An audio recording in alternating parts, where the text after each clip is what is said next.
Oh, be my anthem, Lord, when the world has fallen quiet, you stand beside me. Give me a song in the night, Jesus, I need you every moment. I need you. Hear now this grace-born heart sing out your praise forever.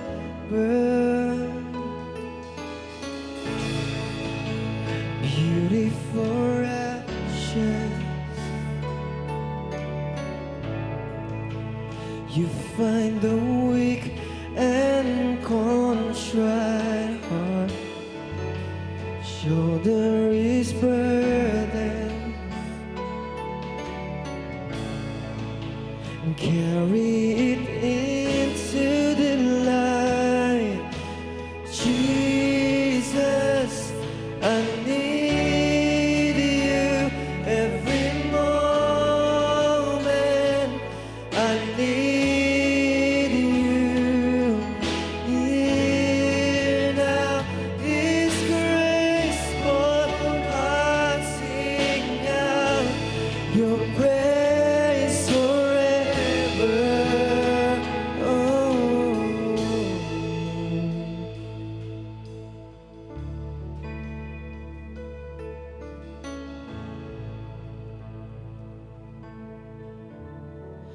Remember love, remember mercy.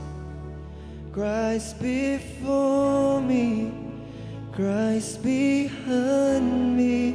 Your loving kindness has never failed me. Christ before me, Christ behind me. Remember, remember love, remember mercy. Christ before me, Christ behind me. Your loving kindness has never failed me. Christ before me, Christ behind me. Yeah, Jesus, I need you every moment. I need you. Hear now this grace-born heart sing out your praise forever. Jesus, and Jesus, I need you every moment. I need you now.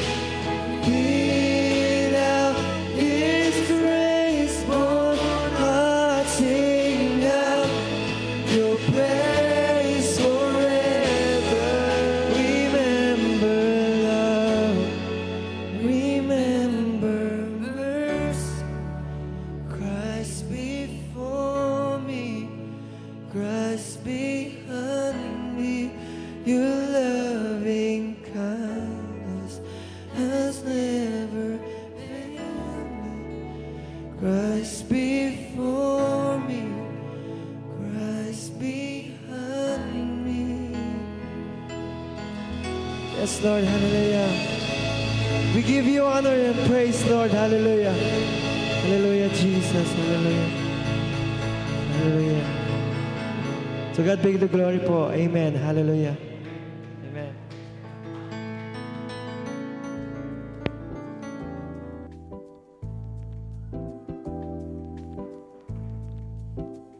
Praise the Lord. Amen. Hallelujah. Gusto po nating i-welcome si Sister Janet at saka si Aching nanuni ako sila Emmy. Pwede lang pong talakad. Sister Janet ang popay ng Emmy.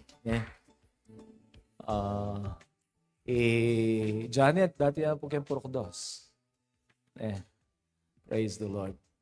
She has a heart problem. Pag-pray tayo po, sabi na po ka na ako nandin, 6 years na po yung kayang sakit na kayang puso. Pag-pray tayo po kay Batning Preaching. Together with Darang Birna. Yan po, pag-pray ako po kay Batning Preaching.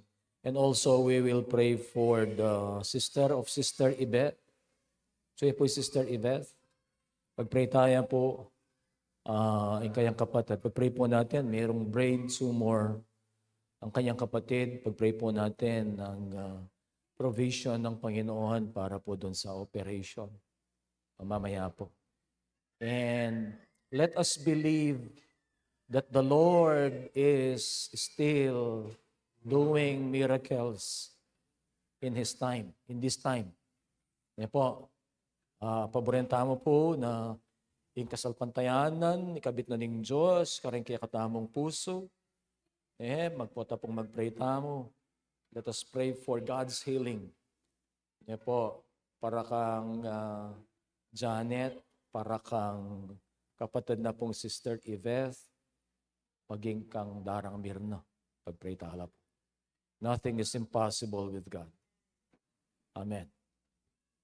If you have your Bibles with you, let us open them sa Isaiah po, sa Isaiah chapter 49, verses 14 up to 16.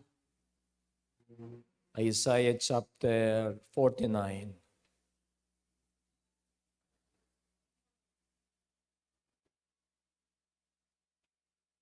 Ikitso na po. Isaiah 49, verses 14 up to 16. Sabi na po, but Zion said, the Lord has forsaken me. The Lord has forgotten me. Can a mother forget the baby at her breast and have no compassion on the child she has born?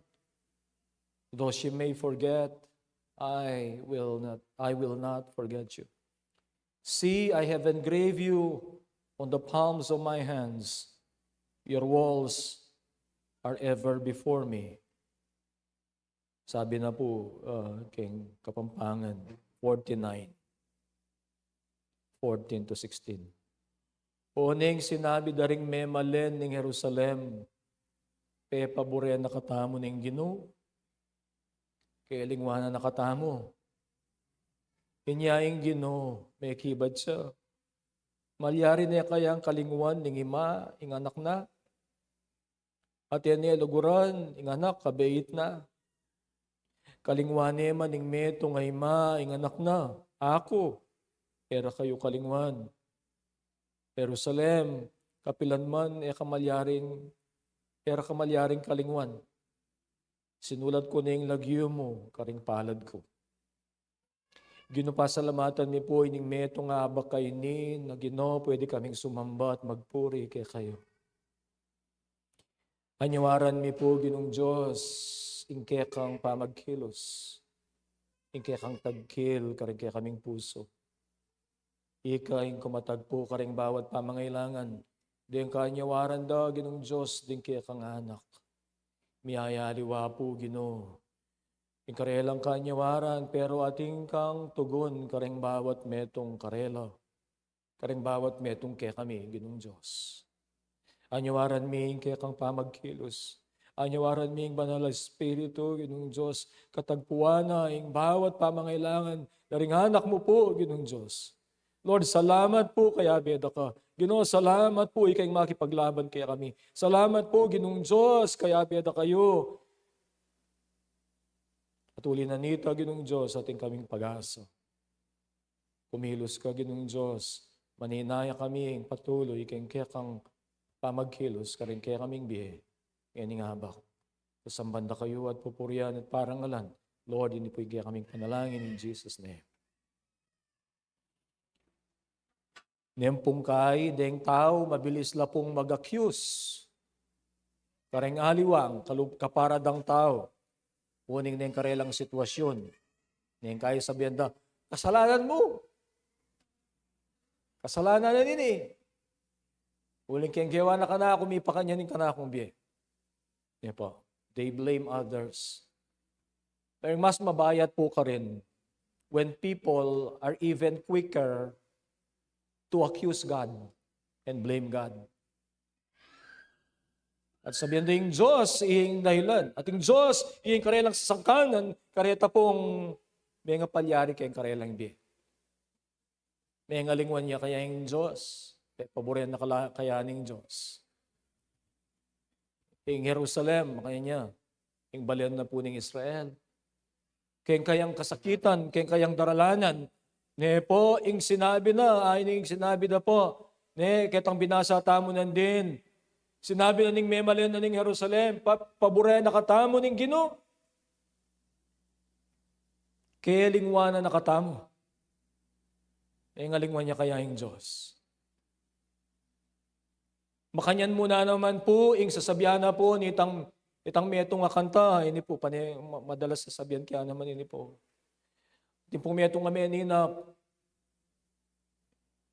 Ating sinabi na meninap kuha na. Gawa niya po kasing kanta, Footprints in the Sand. Meninap kuha na, may isa na bengi, Kristiyano yan po ini. Sabi na, meninap ko nga duwang footprints. Masala po kayang paninap itang footprints sa reta, kaya ating metong, kanyang Lord, kang Jesus. Kasi ginamit na rin, one belong to me and one to the Lord. Meaning Jesus. Kayang paitungulan siguro pa rin. Hindi po. Actually po, anonymous siya po ini. Yung sinulat.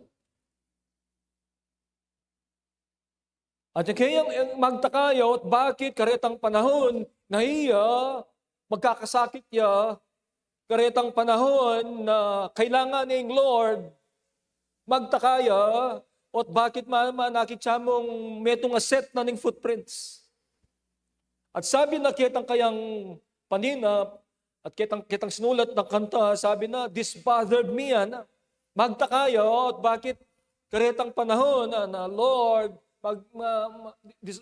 mababother ko kasi balo ko yung mukulakwan, yung mukupabre. At napuapigil, sinabi na keng Lord, Lord, magtaka ko po. At bakit karetang panahon na kailangan na ka, magtaka ko. At manakit ko mong one set of footprints. I do not understand why when I needed you the most, you would leave me. Karetang panahon na magkakasakit ko, karetang panahon at my lowest, why would you leave me? Yung Lord, may kibat siya po kaya. Yung sabi na karetang panahon na manakit ka mong one set na ning footprints in the sand. At karetang lowest na ning kayakang biye, karetang panahon na kailangan mo ko. At suko, uling detang one set of footprints areta, and nalaman kaya ka, kakula, bubuhat na ka. Mabilis siya yung tao ng kahit sangkanan ng Diyos. Mabilis yung tao na misip niya po, mabilis na mag-isip po siya na pinabayaan siya, kinalimutan siya ng Panginoon. But never will the Lord leave us or forsake us. Amen. Ito pong ating binasa, ang sabi niya, can a mother forget the baby at her breast and have no compassion on the child she has born? And po kalingwan. Rhetorical question lang po rin nabalutala po rin ang answer. Sabi na ng Ginoo, may kibat siya. Malyari na kayang kalingwan ng imay, ng anak na. At luguran, inga nakabait na. Kalingwan niya maning metong ima ing anak na ako. Era kakalingwan. Ing Diyos i-assure na po. Sinisigurado po ng Panginoon from His Word na hindi po tayo kinalimutan ng Panginoon. Ano man ang antas ng buhay natin, ano man ang kalagayan po ng buhay natin, hindi tayo kinalimutan ng Diyos, hindi tayo iniwan ng Panginoon, kahit na ang pakiramdam natin, iniwan tayo, nakalimutan tayo ng Panginoon. Hindi po. Ang compassion po niya, ang awa po niya ay higit doon sa compassion at pag-ibig ng isang ina sa kanyang anak. Amen. God assures us of His love and compassion. Ang mensahe po ang pamagat ay great assurance. Ina-assure tayo ng Panginoon. Sa Kanya natin matatagpuan ang kasiguraduhan sa buhay. Not only in this life, but in the next life, sigurado tayo sa Panginoon. Ito ang sinisigurado ng Panginoon na tayo po ay kasama niya. Na hindi po tayo iiwan ng Diyos. God with us. Ang pangalan po niya, ayan po ang kanyang meaning. Sinabi po ng Matthew chapter 1 verse 23, ang kanyang pangalan ay Emmanuel. God with us, kasama natin ang Panginoon. At ang pangalan na ito, it says it all. Emmanuel, God with us. Mananatili po siya anumang antas at kalagayan ng ating buhay. Yun sa panahon man na tayo po ay lugmok doon sa mga kabiguan, doon man sa mga panahon, doon sa ecstasy ng tagumpay. Nandun man sa agony ng defeat or ecstasy ng success. God will be there. God is there. He will stick to us through thick and thin. Si Joseph, inacknowledge niya na ang Diyos ang nagpala sa kanya. Napakarami po niyang kabiguan. Nag-umpisa, maayos ang kanyang buhay. Paborito siya ng kanyang tatay. At sabi po ng Bible ay ginawa siya ng coat of many colors. Hindi ko po alam kung anong ibig sabihin nung na binigyan siya ng coat of many colors, pero ang maliwanag po doon, siya ay paborito. Siya lang ginawa ng ganon. Pero dahil po sa paborito siya ng kanyang ama, ay pinagkainitan siya ng kanyang mga nakatatandang kapatid. 10 sila. At nagkaroon po sila ng intention na gawan po siya ng masama. Na siya ay papatayin, pero of course, alam po natin na hindi po nangyari yon kasama sa plano ng Panginoon. At ang ginawa na lang ay siya po ay binenta, at siya po ay naging slave. Nung siya po ay naging slave, naakusahan po siya ng rape, nakulong, nakalimutan ng kanyang mga natulungan.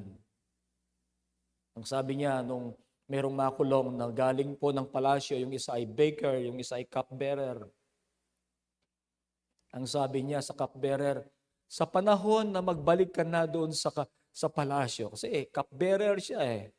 Siya yung may hawak doon sa, nagbibigay ng sa Pharaoh. Ibig sabihin, malapit, crucial yung kanyang posisyon. Pakisabi mo, wala akong kasalanan. Naakusahan ako ng mali. Pinakiusap niya. But not until 2 years, nabalik po ang cupbearer doon sa kanyang position bilang cupbearer to Pharaoh. Pero nakakalimutan siya, not until 2 years had passed nung managinip po ang Pharaoh. Sa madaling istorya, siya po ay nakaluklok, siya yung naging administrator ng buong Egypt. Doon sa interpretation niya ng panaginip,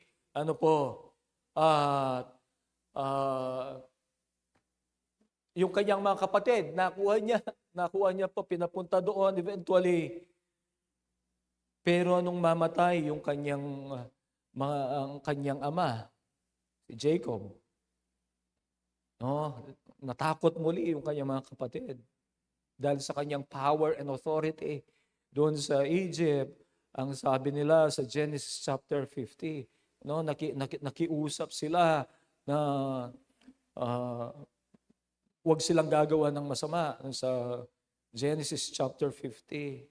Alam po ninyo ang sabi ni Joseph. Don't be afraid. Am I in the place of God? You intended to harm me, but God intended it for good to accomplish what is now being done, the saving of many lives. Ang point po dito ay, alam niya na sa panahon na siya po ay lugmok doon po sa kanyang failure niya, doon sa kanyang pinakamababa sa kanyang buhay. And even doon sa siya ay naging matagumpay, ang sabi niya, it was God's plan. Am I in the place of God? You intended to harm me, but God intended it for good. Sa lahat ng ito, kasama niya ang Panginoon. Sa lahat ng ito, hindi siya iniwan ng Diyos. Ang Panginoon ay sasamahan po tayo sa ating mga struggles. Amen. Ang Panginoon sasamahan tayo dun sa mga panahon at para bang na hindi natin mahagilap o wala tayong pruweba ng presensya ng Panginoon. Pero nandun po siya. Nandun ang Diyos. Ang kanyang pangalan ay Jehovah Shammah. The Lord is there. The Lord is there. Ano po? Na kahit ni minsan ay hindi po tayo iiwan, hindi tayo pababayaan ng Panginoon. Because His name is Emmanuel. Sa lifetime po natin, there will be people na makakalimot po sa atin. Maring ginawa natin ng mabuti, maring naging malapit po sa atin, pero nakalimutan na tayo. Pero tayo rin, nakakalimot din. Nakalimutan na rin natin. In our lifetime, many will forget us. Many will forget what we have done for them. Ang masakit po ay, people will choose to forget us. Yung bang parang talagang deliberately ay they will choose to forget us.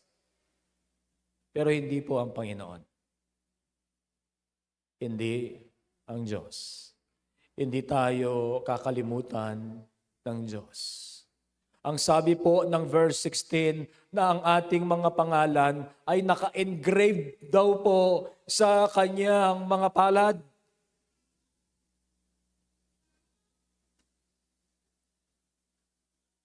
Verse 16, I will read verse 16 po.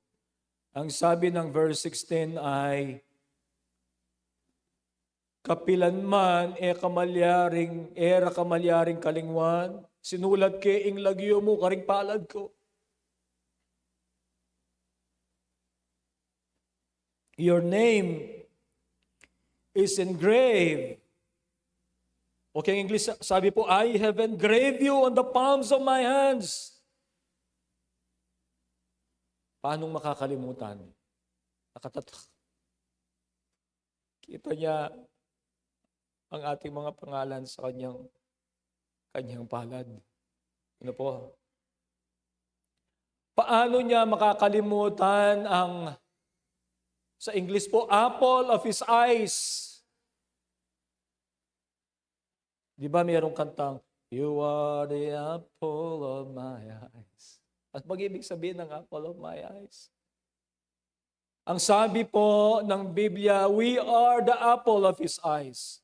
Ang ibig pong sabihin niyan ay, He values us the most. Pag sinabing, you are the apple of my eyes, compared to everyone, siya yung pinaka. pinakahahalagahan mo. Siya yung pinaka-cherish mo. He values the most. He values and cherishes us the most. We are the apple of His eyes. How can He forget? The apple of His eyes. How can He forget ang promise po niya, ang pangako niya, I will be with you always to the very end of the age. God with us. God with us.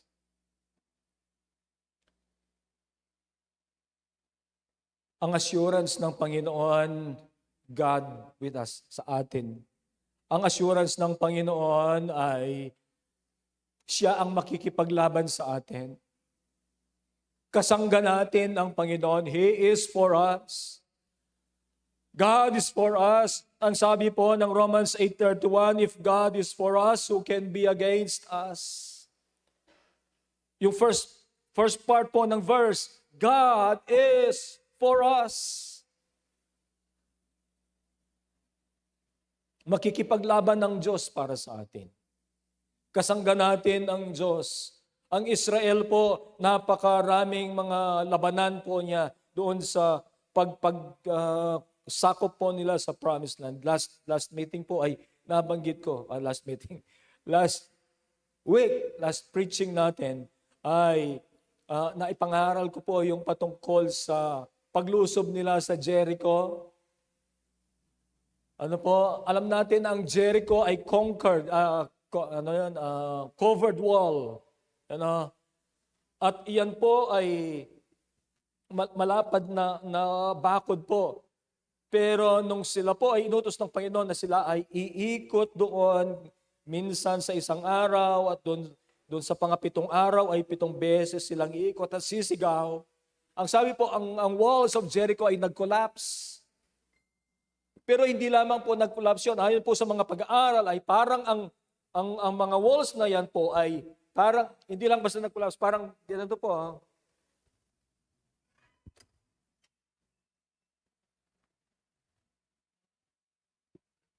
Hindi po siya basta nag-collapse, parang itinulak pababa. Itinulak pababa. The power of God. Ano po? Hindi natin alam. Baka angel. Hindi natin po alam. Pero mag-collapse po, pag-aaral ay bumaba ang mga ito. Ano po? They had many battles. Pero ang labanan na kinaharap po nila, those battles were beyond their ability to win. Hindi nila kaya.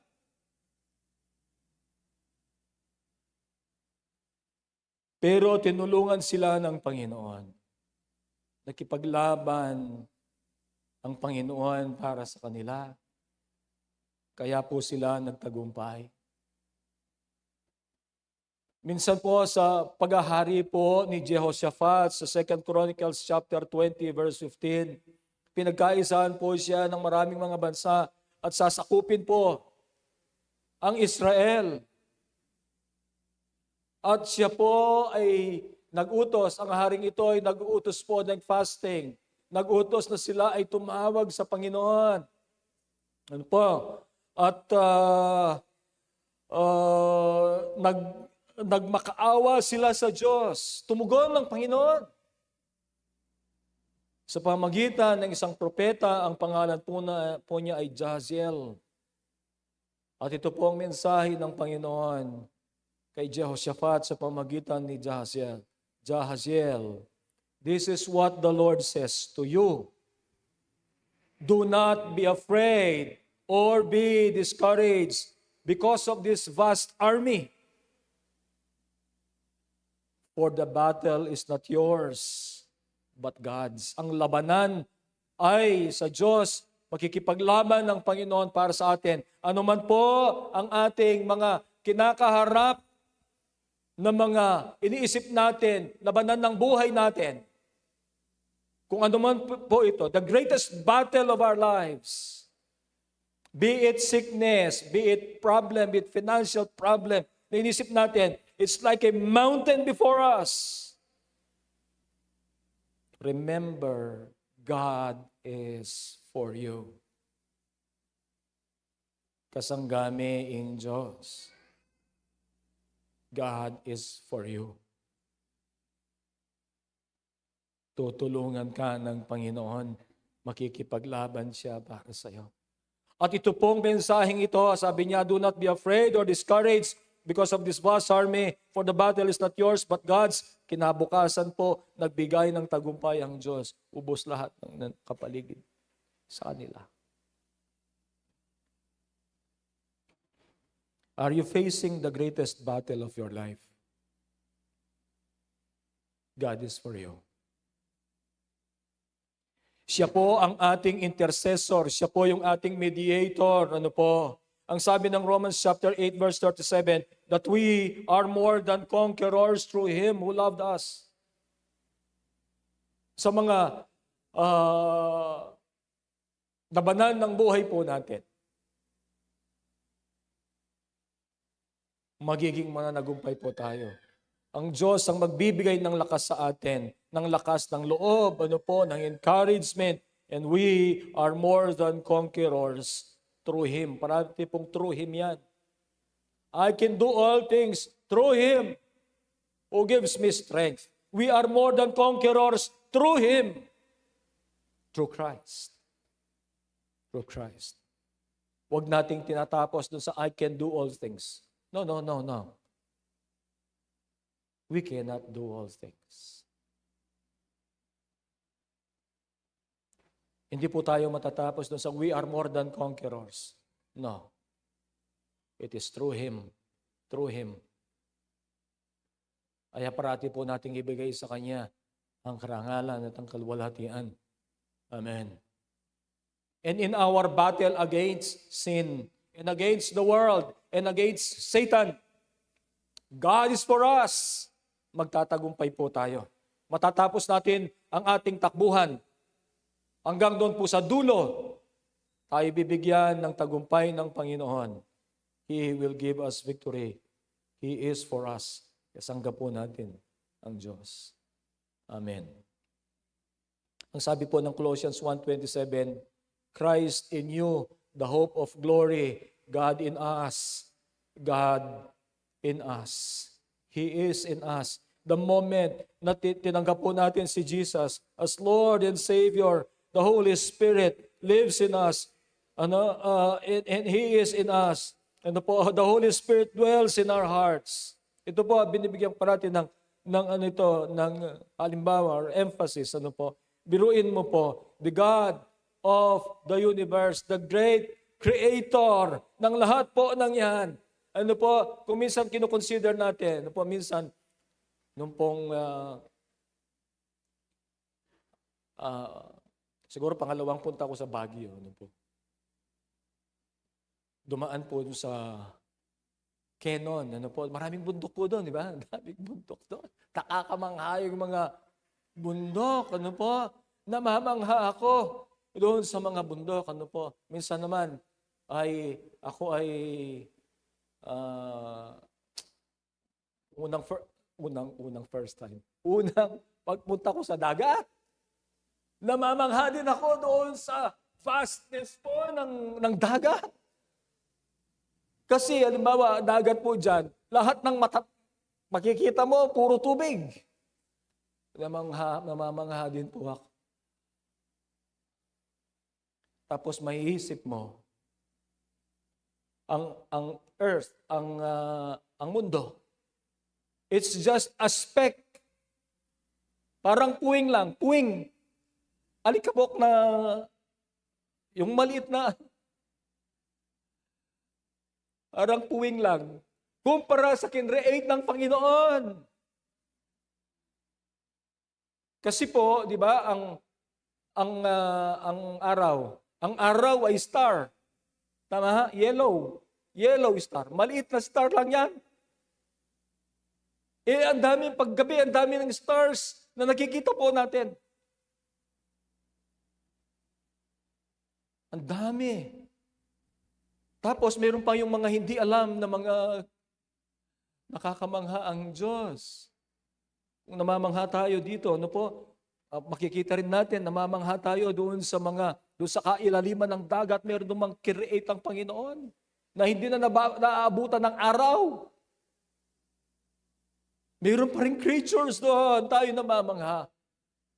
Nakakamangha ang creation. Hindi kaya mas nakakamangha ang Creator? Pero ang Creator na ito, omnipotent God, who is powerful, omnipotent, great, chose to dwell in frail human being like me.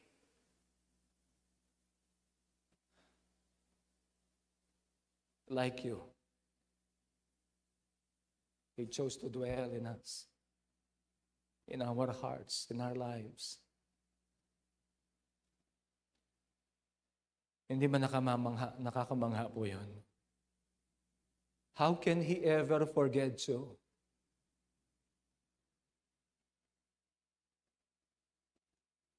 How can He ever forget when He lives in us?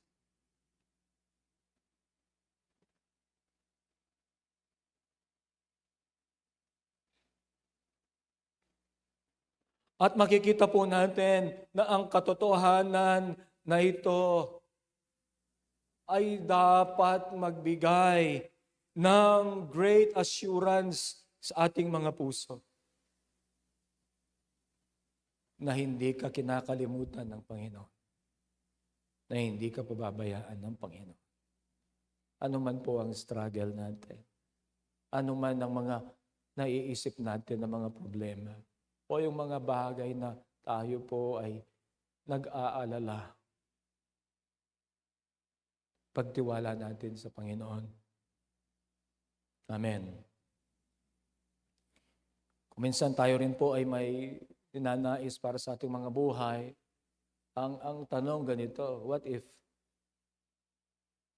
the Lord is pleased not to use my life anymore?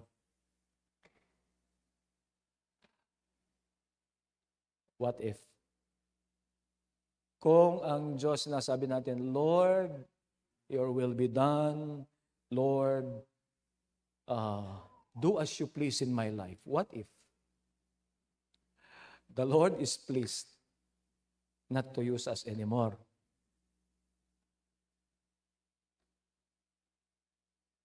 He is pleased. Nadali na tayo sa kanyang presensya.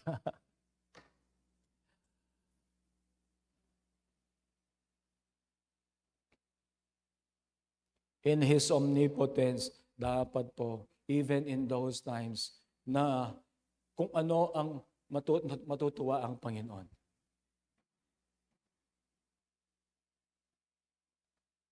Kasi kung minsan tayo po ay yung buhay natin ay pag ginagamit ng Panginoon, sometimes dumarating din yung parang, ako ginagamit ng Panginoon.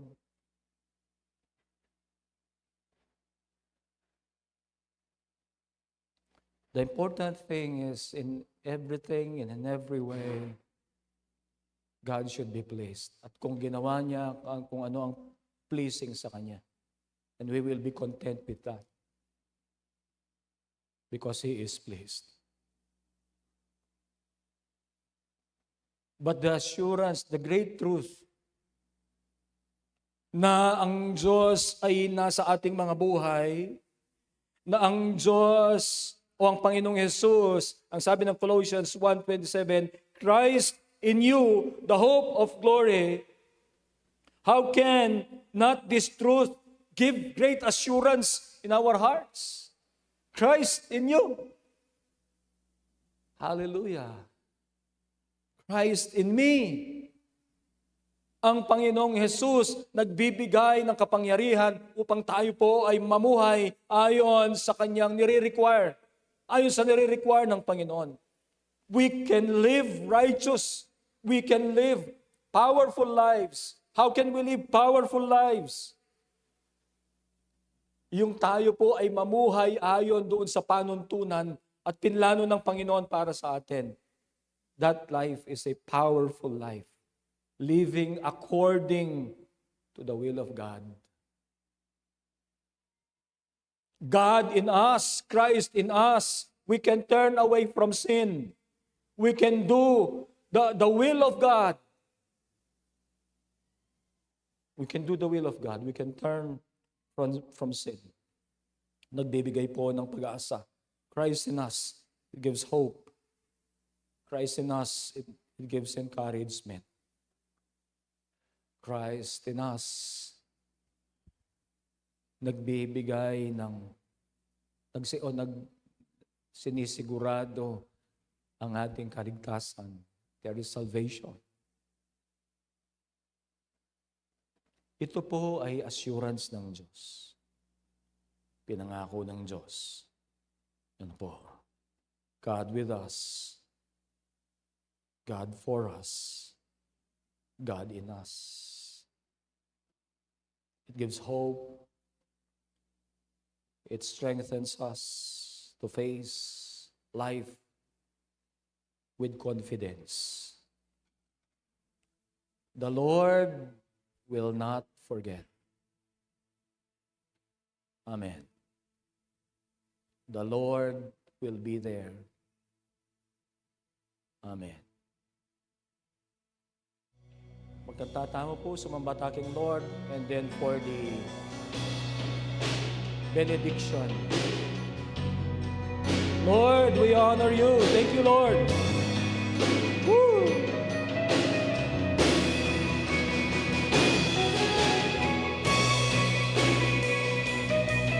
Purihin ka, O Diyos. Amen. Makapangyarihang Diyos. God is able, and He will never fail. He is Almighty God, greater than all we see, greater than all we ask. He has done great things. Let's it up, defeated the grave. Amen. Amen. Rest alive, our God is You are able. able, God. In His name, Lord. we overcome. Yes, For Lord. the Lord, our God is able. Salamat po, Ginoo.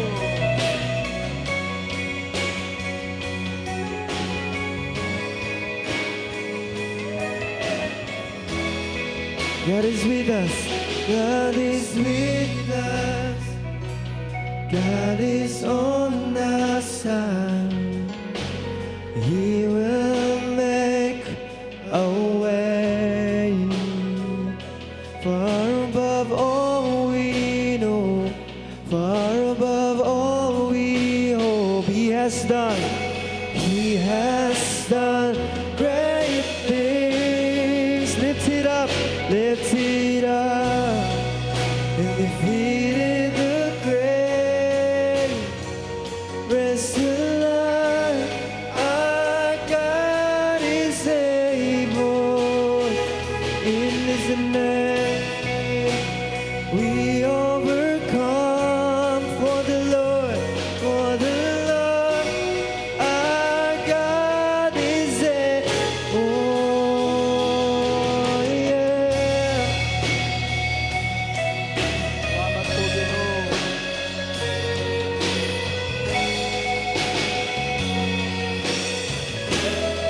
God is with us. God is with us. Amen. He'll go before. He will never leave us. He will never leave. God is for us. God is for us. And He has opened arms. He will never fail us. He will never fail. God is with us. God is with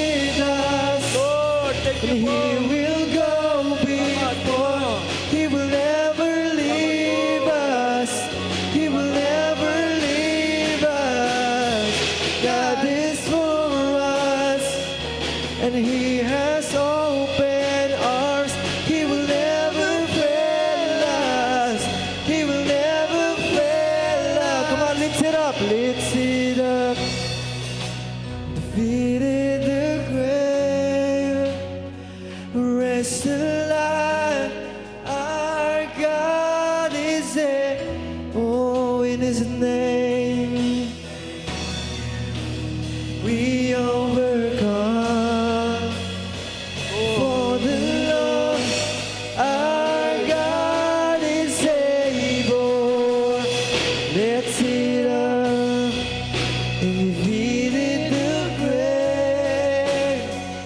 Rest alive, our God is able. Oh, in His name we overcome. Salamat po. For the Lord our God is able. For the Lord our God is able. For the Lord our God is able. Amen. Lord, salamat po. Tutupin, Ginoong Diyos. You are able. Agyo mo. And you are willing. Kareng biyemi po. Napagpalan mo kami. You are willing, Lord God. From your heart, Lord God, na pabayanan mo kami. Salamat po, Ginoong Diyos, ika. Kasanggada ka. If God is for us, who can be against us? Salamat po, Christ in us, the hope of glory. Thank you, Lord. Thank you, Lord. Pagpaganakalang parati rin kaya kami, Ginoo. At mamiela pong assurance kareng puso mi. Din katutuan da po din ng amanong areni. God with us, God for us, God in us. Hallelujah. Christ in us. Hallelujah. Salamat po. Thank you, Lord. Thank you, Lord. Lord, ng anak mo na yung iningabak, pagpalan mula, aranasan da, ing biyaya ng Ginoong Jesucristo, ing lugod na ningigpa, ang popay pamakyabi na ng banal na Espiritu. Amen. Amen. Amen. God bless everyone po. God bless everyone.